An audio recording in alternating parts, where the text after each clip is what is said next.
Anyway, let's watch this fucking asshole now. State Antony Blinken. Secretary Blinken, welcome back to Meet the Press. Morning, Kristen. Thank you so much for being here. I want to start with that State Department report that did not draw a definitive conclusion about Israel, whether it's violated international law. Amnesty International says of the report, this is the, quote, international version of sending thoughts and prayers. Democratic Senator Chris Van Hollen says it ducks the ultimate questions that the report was designed to determine. Mr. Secretary, is the U.S. trying to avoid holding Israel accountable for its actions?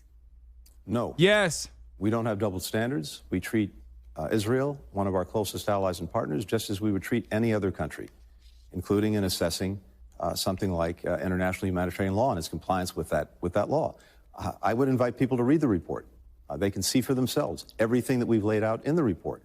The report also makes clear that this is an incredibly complex military environment. You have an enemy that intentionally embeds itself with civilians, hiding under and within schools, mosques, apartment buildings, firing at the Israeli forces from those places.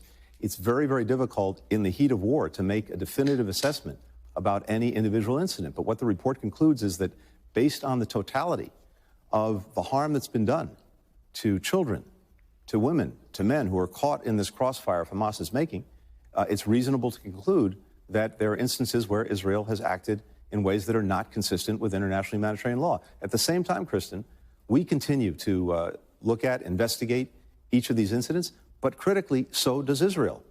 There are hundreds, as we understand it, of open inquiries into particular incidents that have taken place since October 7th. There are criminal investigations that are going forward. Israel, unlike many other countries, has both the means and the will to try to police itself. So we need to let those play out. But our own process that has been underway for many months to look at individual incidents, that will continue as well. And when we can reach definitive conclusions, we will. But it's very difficult to do that in the midst of a war. And I hear you saying how complex the situation is on the ground. But here we are in the 7th month of this war, Mr. Secretary. How is it possible that the State Department, with all of its resources, was not able to reach a definitive conclusion on this critical question of whether Israel has violated international law? Again, precisely because we continue to be in the midst of that war.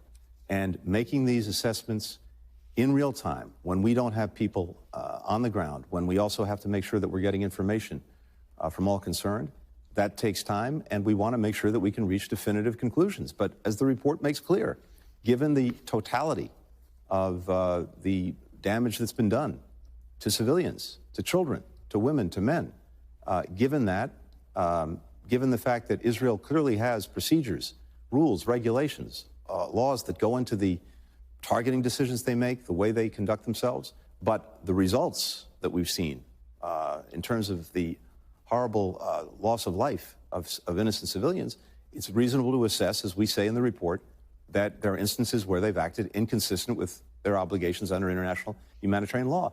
Those investigations continue, both by us and by Israel.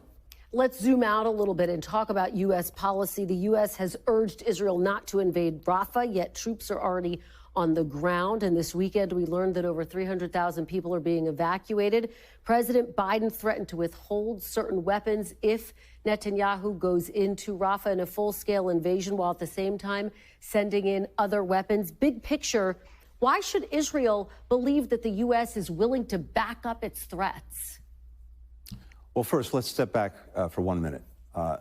No one has done more to defend Israel when it mattered than President Biden. He was there in the days after October 7th, the first president to go to Israel in the midst of a conflict. When Iran mounted an unprecedented attack on Israel some weeks ago, 300 projectiles, including ballistic missiles, launched at Israel, the United States, for the first time ever, participated in its active defense, and President Biden brought together a coalition of countries that helped defend Israel. So no one has done more than Joe Biden. At the same time, what we've seen over the last few months is a deep concern on our part about the possibility of a major military operation in Rafah. Given the damage it would do to civilians, there are more than 1.4 million Gazans in Rafah, most of whom have moved from other parts of Gaza. Absent a credible plan to get them out of harm's way and to support them, President... I like when he says no one's done more than Biden to defend Israel, because it really just reaffirms my lack of interest in ever voting for Biden or the Democratic Party. It's just like, yeah, I know. Thanks, man. Thanks for repeating that line over and over again. It's like no one, and I mean no one, has done more to defend the Israeli genocide of the Palestinian population than the United States of America, baby. Let's go. Just fucking going on news to just flex on the haters, being like, listen, bro, we love this shit. We ride and we fucking die. Get them out of harm's way where? Yeah, it's in a normal world, every single person that says this kind of shit or is in a position of power should be feeling incredibly, incredibly embarrassed, scared of the political consequences, scared of being scared of, you know, potentially getting into legal trouble in an international tribunal. But we do not live in a normal world. We live in the worst world. We live in shit world over here. It sucks. Upwards of 20 American doctors, by the way, as we're having this conversation, are trapped at the European hospital in Gaza, facing extreme dehydration. At least one is on an IV drip. This is a developing situation. The State Department tells me it is working around the clock and coordinating with Israel and Egypt to evacuate the doctors. Yet a UN vehicle heading to the European hospital was fired on by the IDF today, killing its fucking driver. The Israeli army, IDF, opened fire on the UN vehicle. The driver of the official vehicle with the UN logo and flag was killed, and a UN employee was injured in the attack. But of course, guys, remember, they learned their lesson since the World Central Kitchen, right? They learned their lesson. Just kidding. We didn't teach them a lesson. So, of course, the lesson that they learned was go ahead. Go ahead, big dog.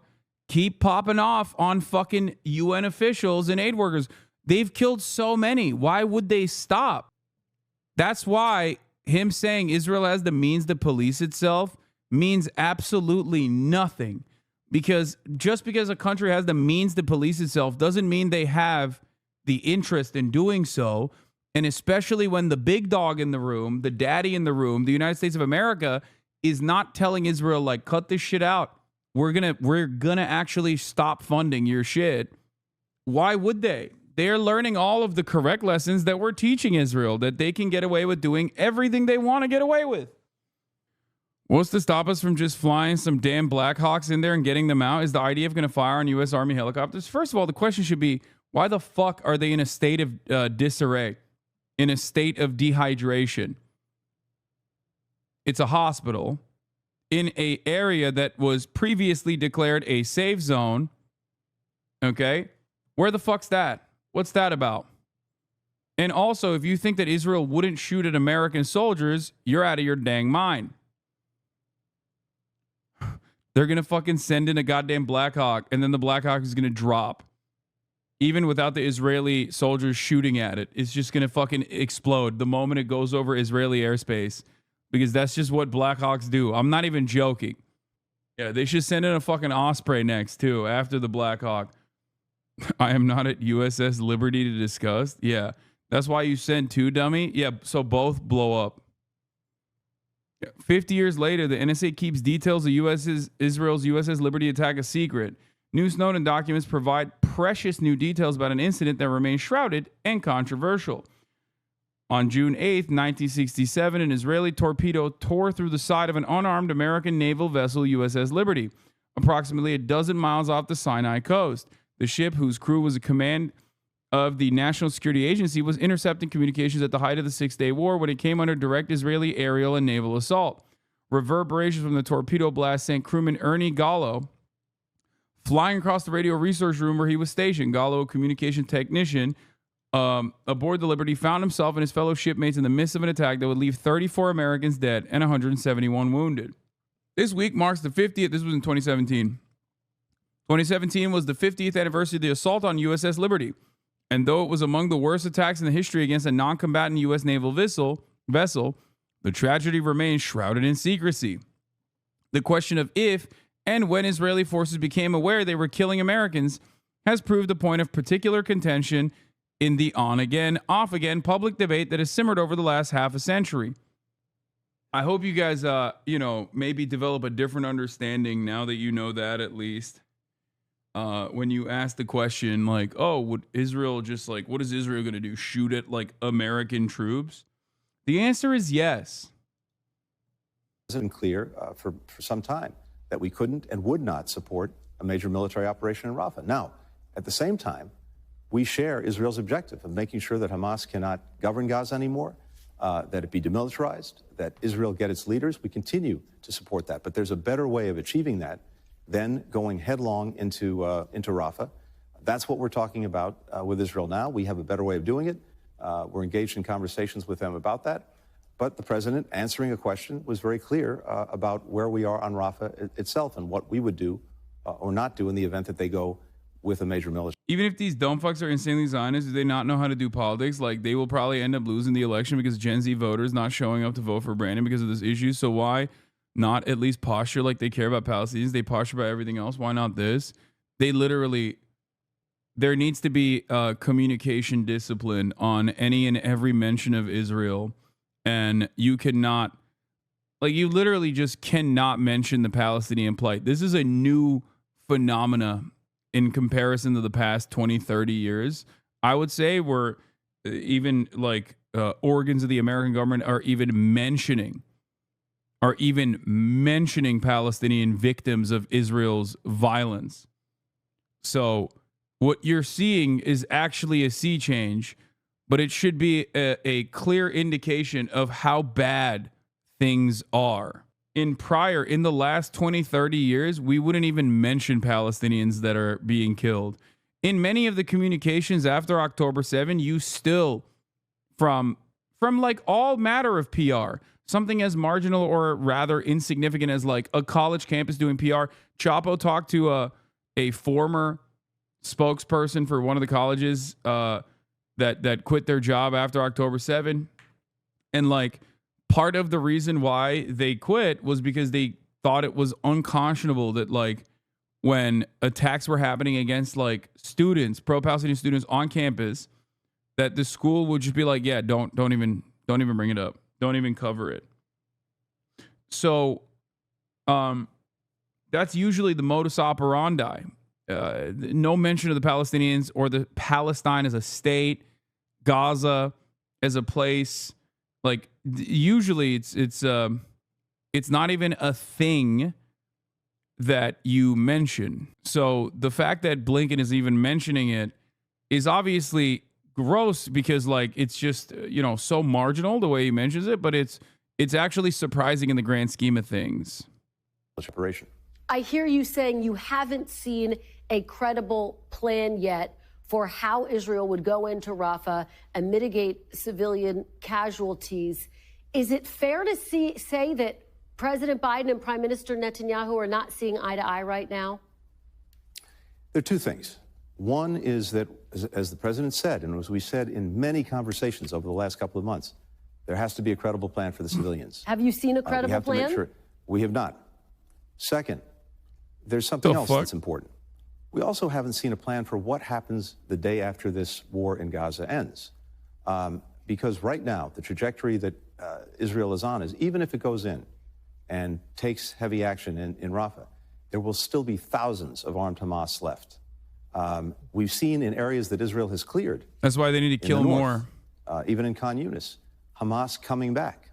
So the trajectory right now is that going into to Rafah, even to deal with these remaining battalions, especially in the absence of a plan for civilians, risks doing terrible harm to civilians and not solving the problem, a problem that both of us want to solve, which is making sure Hamas cannot again govern Gaza.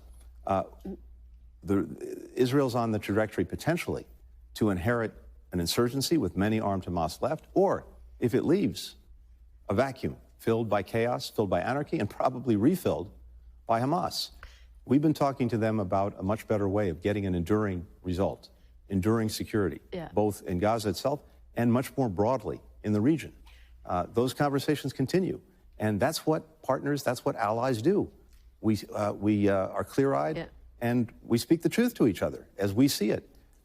We have American interests first and foremost in mind. We also have Israel's interests in mind. Yeah. And there may be a difference in view in the best way. That's all you need to know. It's just, guys, it's just a couple simple disagreements happening here. But, you know, nothing to see here, nothing too crazy. To achieve them. But that's also the nature of the relationship. I want to drill down with you on President Biden's threat to withhold weapons. What exactly is his red line, Mr. Secretary? What would trigger him to say, I am now withholding weapons? Look, we don't talk about red lines when it comes to Israel. We talk again. President Biden did talk about a red line, though, Mr. Secretary. Respectfully. Let me be. Yeah. Damn. I mean, that's the most contentious media, mainstream media, especially MSNBC is ever going to get, or NBC News is ever going to get. She literally raised her fucking voice. That's kind of wild. Let's run that back. To withhold weapons. What exactly is his red line, Mr. Secretary? What would trigger him to say, I am now withholding weapons? Look, we don't talk about red lines when it comes to Israel. We talk again. President Biden did talk about a red line, though, Mr. Secretary. Respectfully. Let me be clear. What would trigger him to make that decision? I mean, this is the kind of hard-hitting journalism we need the whole time. One, it's too little, too late, and two, I mean, even any person that sits in that position obviously can't have any kind of self-respect after not fucking hitting that line there. Like, there is a limitation to how much dick riding the media will do to the State Department. Like, you can't literally say there's going to be a red line and then allow Israel to cross it. Like, it's the bare minimum of what she's supposed to be doing here. It's also sad because the reality is Anthony Blinken is correct.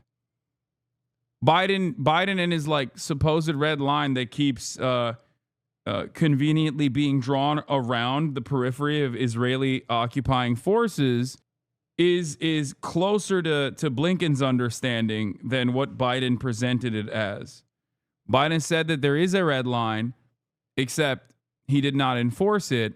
Anthony Blinken is saying there are no red lines when it comes to Israel, and he's correct. It's the bear hug attitude. This is precisely what the Biden administration communicated to Israel in early October. Sure. So, first, we have been holding back, and we're in active conversations with Israel about the provision of heavy or high payload weapons, large bombs, because of the concern that we have about the effect these weapons can have when they're used in a dense urban environment, like Rafah. We're discussing that with Israel right now.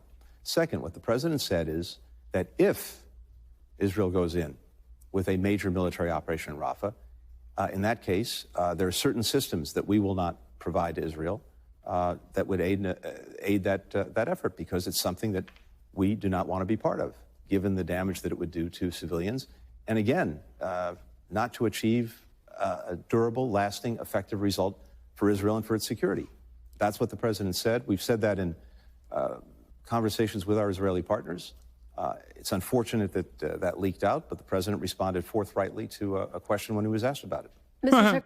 He's literally being honest there. It's unfortunate that it fucking leaked out. It really sucks that it leaked out. We did not want that to be leaked out at all, so that I wouldn't have to fucking have this conversation, even though those conversations are leaked as a mechanism for PR. The reason why the Brandon administration leaks certain things like that is because they want to toe this line where they're saying that like they're exercising restraint and also simultaneously giving Israel the go-ahead. They want to have it both ways, except you can't keep doing that over and over again. Also, as far as the leak goes, wasn't it specifically Biden being asked the question? And the other side, as far as the weapons transfers being paused, that was leaked by Israel. It wasn't even leaked by American media. It was literally Israel that leaked that information a week prior, because they were mad that America dared to cut off access to certain weapons one fucking time. Secretary, I want to ask you about the very latest on the deal to get the hostages released for a ceasefire. We know that the CIA director has since returned home. Did those talks fall apart because Prime Minister Netanyahu was threatening and is making moves to go into Rafah? Look, it's important, first of all, to remind ourselves that Hamas could have ended this on day one. Well, this never, of course, should have happened. Yeah, Israel could have ended this on day one, bitch. Fuck you. There was actually a ceasefire. Also, the idea that Hamas could have ended this on day one is fucking extra ridiculous, considering the fact that they did try and were met with fuck you. What the hell are you talking about? Before October 7th, on October 6th, that Hamas destroyed in the most barbaric way possible, humanly imaginable. But every day after that, Hamas could have decided to give up the hostages, stop hiding behind civilians, put down its weapons, and all of this would have been over. It still has that possibility. The quickest way for this to end is for Hamas to give up the hostages. We will get a ceasefire that we can build on and build to something more lasting and more durable. The different teams continue to talk. It remains our view that the fastest way to get to a ceasefire, the fastest way to get hostages home, is through an agreement. And we're determined every single day to pursue that and to try to get it to happen. I think you can question whether Hamas actually wants to get this. It would also be the best way to make sure that we can really surge humanitarian assistance and better protect civilians in Gaza. Hamas purports to be interested in that. Its actions certainly demonstrate the opposite. All right. Secretary. Bro, they have no power. They have no power in this process. They can't magically stop. They can't magically fucking stop Israeli rockets. Like, there's nothing they can do. The only thing they can do is try to get a ceasefire agreement that is a permanent ceasefire with hostage swaps. And they've literally time and time again mentioned how to get there. But it doesn't fucking matter.